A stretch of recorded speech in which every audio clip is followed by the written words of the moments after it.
Well, well, well. Well, well, well. Jamar. Oh my goodness, where to begin with you, my friends? I know, right? I feel like we've been halfway down the road already. We have, in a way. It's been a few weeks. How are things going?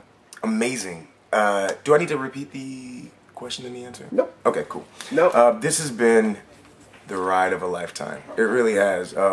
I still, believe it or not, I still wake up every morning and I'm like, I can't believe I'm here. I cannot believe I'm here. Yeah. I can't. Obviously, people are talking about you because of your amazing backstory. Right. How do you feel in hindsight about sharing all of that with the world? You have to understand that I think we've talked about this before. I decided a while ago to live for something greater than myself. The fame thing wasn't happening for me. You know, it wasn't. I kept knocking on all these doors. They weren't opening. And I just think that it's so crazy that I talk about the things that scared me the most and doors open. I think that it was the best decision I could have ever made because of the tweets and the messages on Facebook that I'm getting from people who are not only sharing their own personal stories of addiction with me, but for some people, I'm the first person that they're telling that they're HIV positive. Mm-hmm. And they're in New York. You know, there's actually been a couple of people that their stories have moved me so much. I've gotten their phone numbers so I can call them and just kind of encourage them myself, because I'm not doing this for me anymore. I'm doing this to show people that we can overcome anything. We can overcome the odds. These are fans of the show that are watching you on television? There's a young lady that messaged me from the Bronx who was raped 4 years ago by her brother's friend. And not only did she become pregnant, she became HIV positive. Mm-hmm. And she's never told anyone.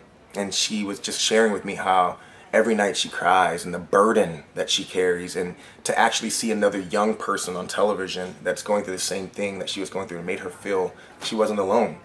That, my friend, is why I'm doing this. I could go home after the first live show and I know that I've given people an opportunity to realize that they can overcome anything. I would feel overwhelmed if somebody opened up like that to me.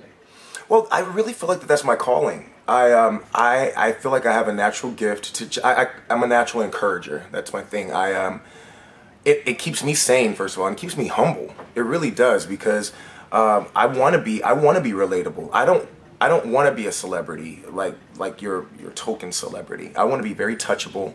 I want to be very reachable, because I don't think that highly of myself. I'm just a normal guy, you know? And I want people to always remember that just because you see me on television singing doesn't mean that I don't still suffer from low self-esteem sometimes, and I still don't have my own insecurities. And I think that if Hollywood would become very real and admit their own struggles with insecurity, then people would stop idolizing them so much. So what do you say to this girl? I called her up and I just said, you know, you're not by yourself. You're not by yourself. And I urged her, I pleaded with her to get up and live. You know, no more crying. You know, what happened was awful, was truly, truly awful. See, I had no one to blame but myself for my own status. She has to deal with, you know, forgiving this perpetrator. Mm-hmm. And so she has her own host of issues. And so what I was saying is, dream again. Mm-hmm. Dream again. You know, just because you've gotten this god-awful test result, that doesn't mean that you have to give up on your life goals. You don't have to give up on your education. You don't have to give up on your passions. Mm-hmm. This is manageable, and you can live again. So, am I hearing that the dream for you isn't so much to become a rock star as much as it is to heal the world? Well, healing the world is that's big to do, but I would like to. Michael Jackson. I would like to leave an imprint. Absolutely. I don't want to be a rock star. No, I want to help people. I want to help people. Mm-hmm. That's my passion, helping people. And it just so happens that I have a voice to sing. And so that's gotten me to where I'm going to use my voice for good. I'm going to use it to show people exactly what I'm showing them. And the further I get on this show, God willing, knock on some wood, I know that I'm inspiring people. I know I'm giving them a sense of hope in a hopeless time. Mm-hmm. And that to me is the biggest reward. Are your struggles all behind you? As far as drugs, absolutely. But I still struggle with feeling ugly. I still struggle with not being good enough. I still struggle with what are people saying about me? Mm-hmm. I think that because I'm a normal guy, I have normal guy struggles, you know?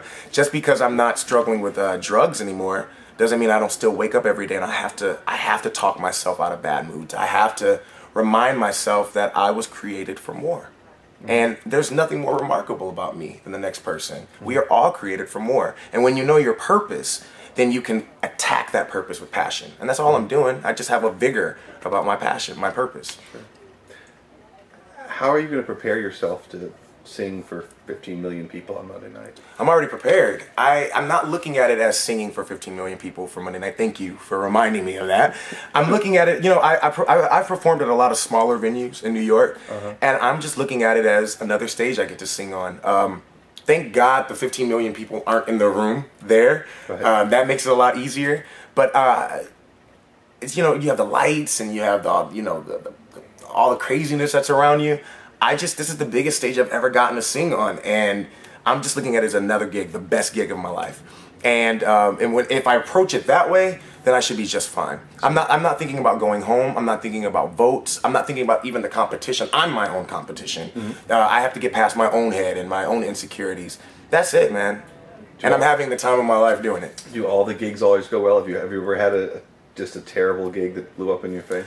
I've never had a terrible gig that blew up in my face. I'm a perfectionist, so I've had gigs that I'm like, I pick apart, but I've never had one that I'm just like, oh, that sucked. No, I love to sing, and even if the band sucks, I'm gonna find a way around it. Like, I love to sing, and I know, I'm now starting to realize for the first time in my life how my voice moves people. I had no idea. You know, they're saying you sing from a place, and I do. I sing like I've gone through something.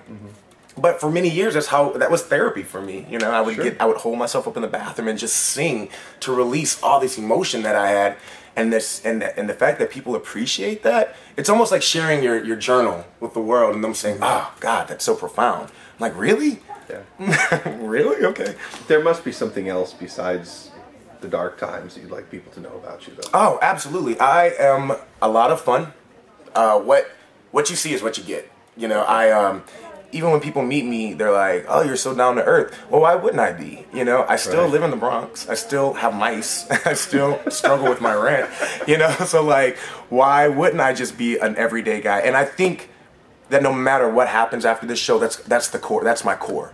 I want people to always know that they can come up and talk to me. In fact, one of the first things I ask people when I meet them is, "Can I hug you?" I'm a hugger, and I want to always be that guy. I never want to change that. I see how this industry changes people, and I will drop off the face of the earth before I allow it to give me a big head or before I allow it to change me. What about spirituality? You're a pretty spiritual guy, huh? Extremely so. And I'm glad that you said it like that, because I don't subscribe to religion. I don't subscribe to man-made rules, or I talk to God. I don't need anyone to talk to God for me. I take walks with Him every morning. And if I don't have my walk with Him in the morning, then I'm a very different person. That's when the ass in me comes out. Where do you guys walk? I have to walk around the hotel. Okay. It's so cool. Yesterday at the hotel, I usually put in my iPod, and I'm just kind of listening to music, and I don't feel like I have to get into like a certain posture to talk to Him. I talk to Him like I'm talking to you, and I share my struggles, and almost always a sense of calm and peace will just come over me. And so yesterday I was just walking around the grounds and singing to myself, and I had kind of found like this tree that I was just really, I don't know, I was just really feeling that tree, and I was just kind of like singing and with my iPod, and this woman comes over to me and she's like, excuse me, are you singing somewhere? I'm like, oh yeah, I'm with The Voice. And she's like, well, I'm Anita Baker.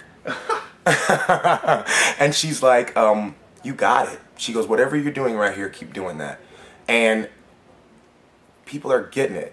I'm not an evangelist. I don't proselytize. I don't want to ever stuff my spirituality down anyone's throat. I can only say what's worked for me. If it wasn't by the grace of God, I wouldn't be alive today. I had 5 T cells. I had KS. I should have been dead. I had the kind of pneumonia that was killing people back in the 80s. I should be dead. And so the fact that I'm alive, and not only am I alive, I've gotten to meet my most favorite singer in the world. I have gotten to perform on this incredible stage with these dancers, and it's by the grace of God. I have an obligation to give something back to them each morning, just to let them know thank you. Now, by favorite singer in the world, you're referring, of course, to CeeLo. CeeLo. Oh, yes. Okay. I still, we've spent lots of time together, and I still have to remind myself, don't get giddy. don't get giddy. Like, I literally turn into a little girl around him. I don't know how to control it. I laugh a little too loud at his jokes. Like, you know what I'm saying? I'm like, I'm like, Jamar, calm down, calm down. He's just a normal guy. Do you prefer CeeLo with the hair or without the hair? I prefer CeeLo any kind of way he wants to do it. I think that the hair thing was hilarious. We talked about it the next day. I was like, dude, what were you doing? What I love, he wants to put entertainment back in show business. He wants to bring back show business. And I can subscribe to that. Who doesn't love to be entertained? And if I can be the guy that's doing the juggling and the cartwheels on the stage, then, I mean, a part of me really does like being the center of attention in that way. Sure. So I think it's great. I couldn't have gotten a better coach. Does he let you hold the cat? I have never held that cat, nor do I want to. I'm a little jealous of that cat, just because she gets so much attention. But I will say kudos to him. I didn't know that she was a rescue cat. And so hats off to CeeLo for that, you know. All right, very good. Well, thank you, my friend. Thank you so much.